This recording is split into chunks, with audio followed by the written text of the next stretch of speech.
Well, good morning to all you diggers, the digital diggers upon the webinets, freedom fighters, freedom family, those who chose to give a care for the sanctity of children and for the freedom and for all their loved ones. A bit of a topic of conversation today on that. As I quickly introduce to those that haven't been here, we are at the National Rock Garden, Barrenjoey Road, Canberra. We, the Free People, have met here for over 10 months, and I am now representative of that freedom family, those people that invested so much and cared so much for the sanctity of children. They've moved off to other fronts and lives got in the way, but they are fully supportive of us, and it's growing. So yeah, I'm their representative here at the front, where we meet 10 a.m. daily to proclaim to the Governor-General, expose the 28 names of the pedophiles you're protecting. These names are on a police report, as identified by the Wood-Raw Commission 1995-1997. Yeah, that's how long ago, but this is still very much part of the fight. It is all connected. The Governor-General has stated that he has no jurisdiction due to, the bureaucratic dissembling of our nation. We found him to be unconstitutional and without any power of authority. But it doesn't matter. He still witnesses writs to approve elections, which is fraudulent on its own. He accepts illegitimate oaths into office. Yeah, has probably no illegitimate oath into his own office. Helps launder funds for the government, like the $18 million into the Australian Future Leaders Foundation. We have no freedom of speech. The common law has been stolen from us. The Parliament continues to protect their own, and including the pedophilia amongst them. They all went to Epstein Island. They've should be still responsible for the hundreds of $millions to the Clinton Foundation, which is a human trafficking foundation. They seem to want to continue with this poison farming agenda and kill people. And still no one wants to be held responsible. The list goes on and on and on. The media, no one seems to want to hold them responsible for opinion-based reporting on misinformation, based on misinformation, and want to push it as the truth. There's all sorts going on here, ladies and gentlemen, men and women of Australia, and they're not listening. So what do we have to do? Well, military is the only way. It's a spiritual battle, and we've done all we can, and we pray to God continuously, and we know that he wins this, but I know he's using us to do it. So military is the only way. On the weekend, you saw a large contingent of people dressed in white join at Enoggera Barracks in Queensland, and that it is a great initiative. It is where we're at.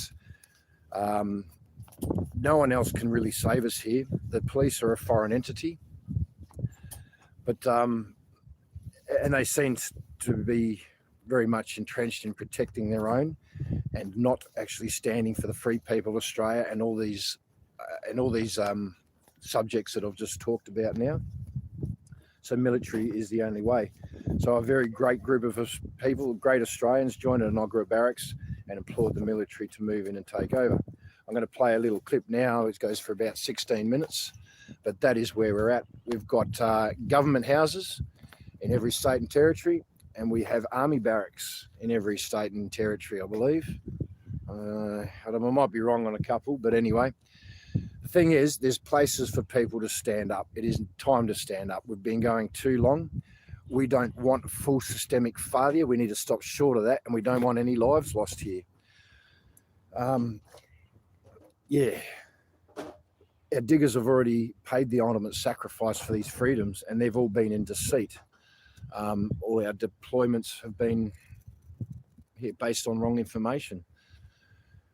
Even going to Timor, we went in there to give them freedom, but then stole their oil. Iraq went in for weapons of mass destruction, but really that was for the oil and ultimately for the gold and the banks.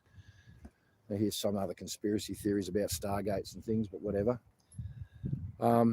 ISIS, Afghanistan, we went in there to take out terrorism, ISIS. But guess what? ISIS is right here, represented by the Governor General and the Queen.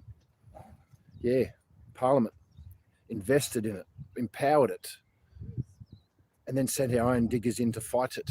A war on terror that they never wanted to end.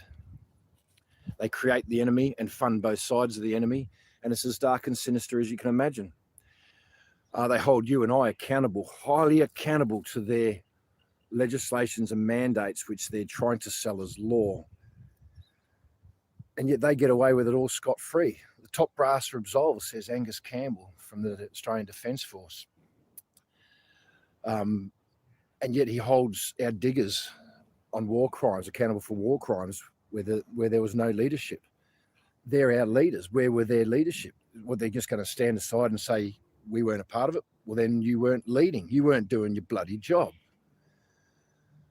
So, yeah, I really praise those people in Ogre. I'm going to play it very shortly, but that's where we're at. That's the push. Stand down Parliament. We'll continue with the Vatum and the proclamation of the Governor-General, because ultimately this is a fight for the sanctity of children.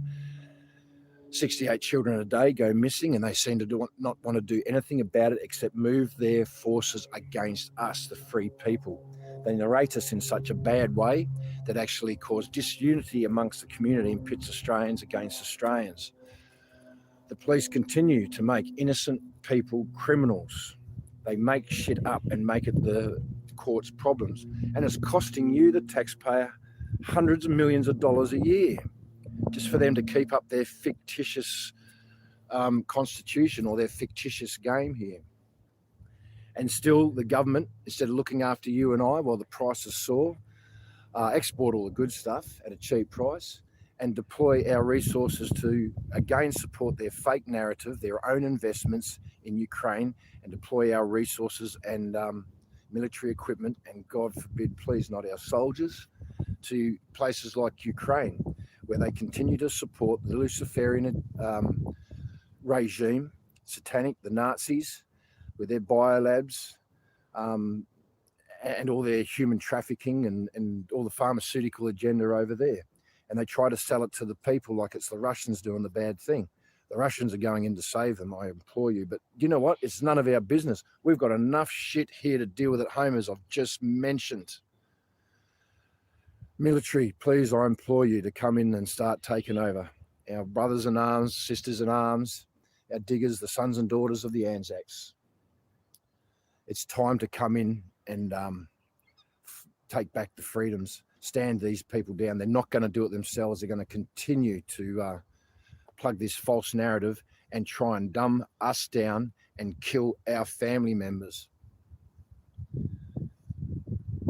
And that's a big thing, because we're coming to Christmas and I miss my family. It doesn't matter what they think I'm doing, whether they know what I'm doing. I've tried to let them know what I'm doing, to my detriment, that I had to come over here and join my family here, where I could be with like-minded people and gather and unite and try to fight back. And this is the way we've done it. This is the front we've chosen.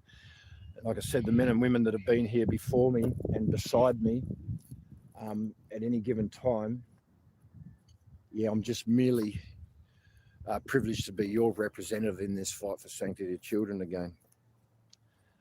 A family member, my cousin, wanted to know when I'll be coming home.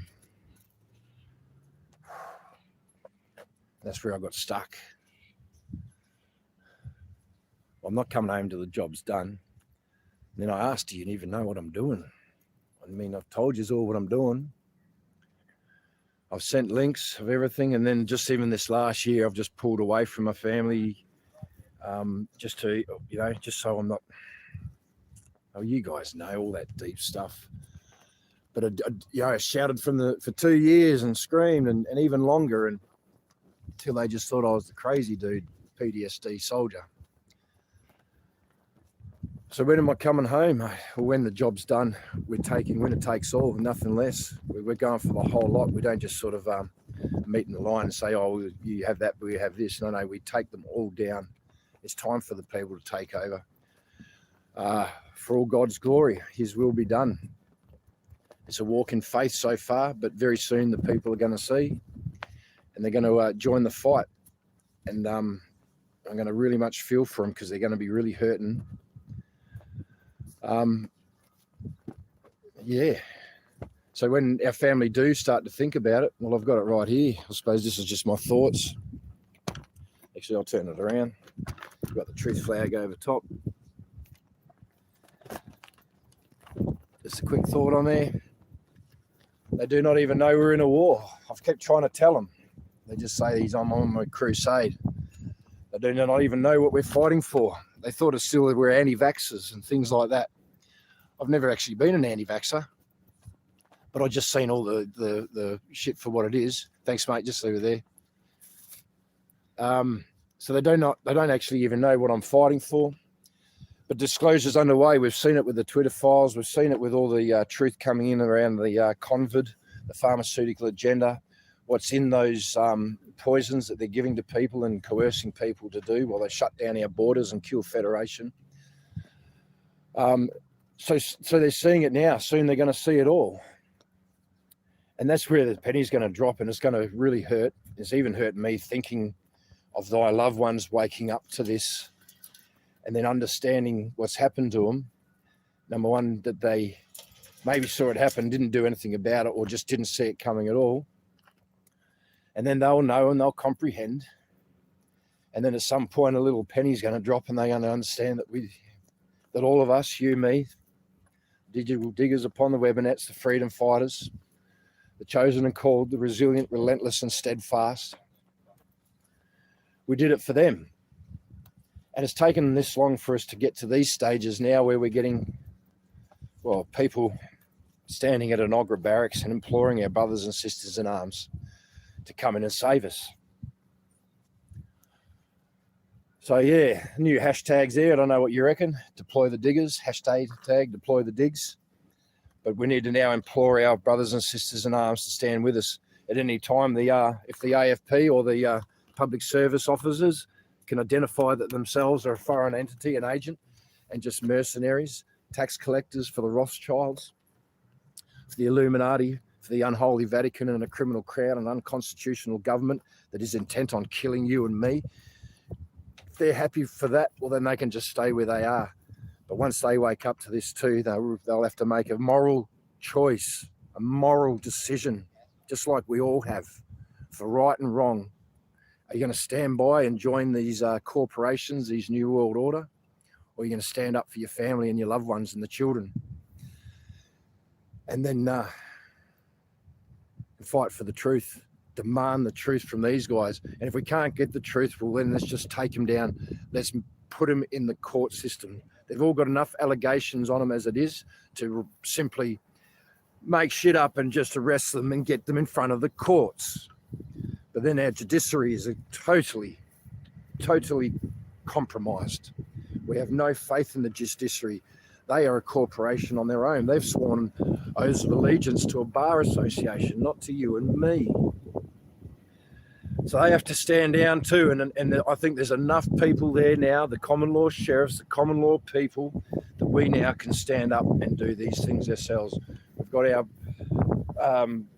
PMAs, was it the private bloody trusts that we've all got? Not whether we've all got, but people are starting to make up that are basically sovereign in their own right.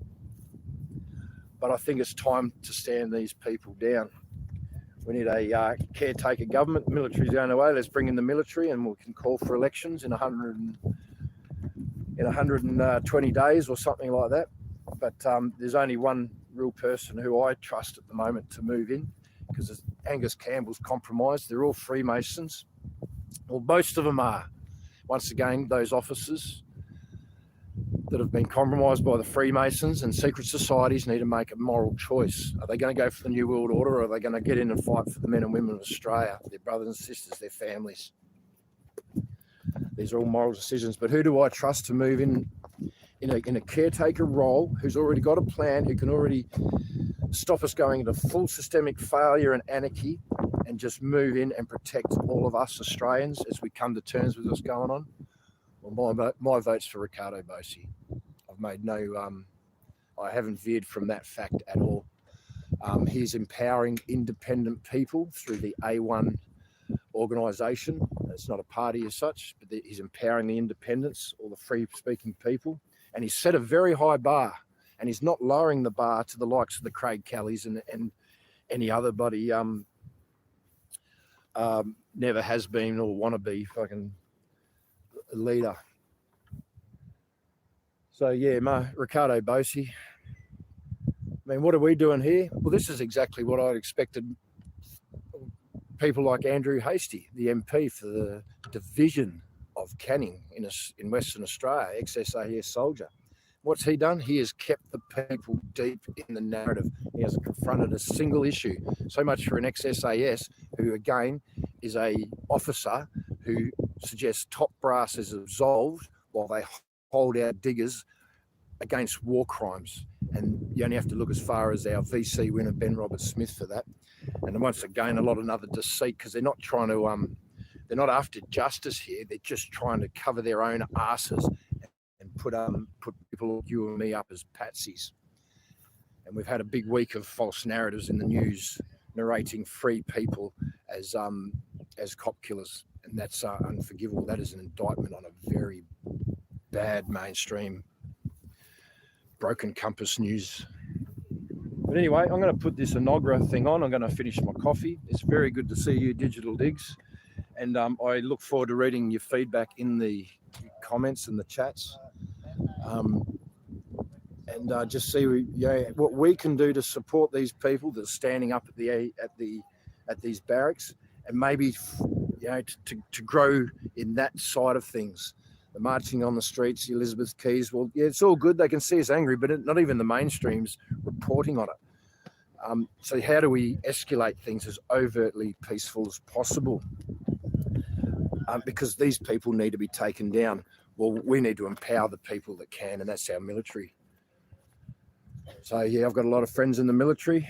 I'm going to slowly start contacting them and just see where they're at. And I'm going to start forwarding this Enoggera Barracks clip to them and let them know that I'm here in Canberra at the Governor-General's every day, and I endorse that sort of action, and ask for their views, but implore them to make a stand, because the more of us that do this now, the sooner we can get this done in the most peaceful way possible. Enough people are going to get hurt already and have been hurt already. So anyway, Diggs, thank you very much for listening to me.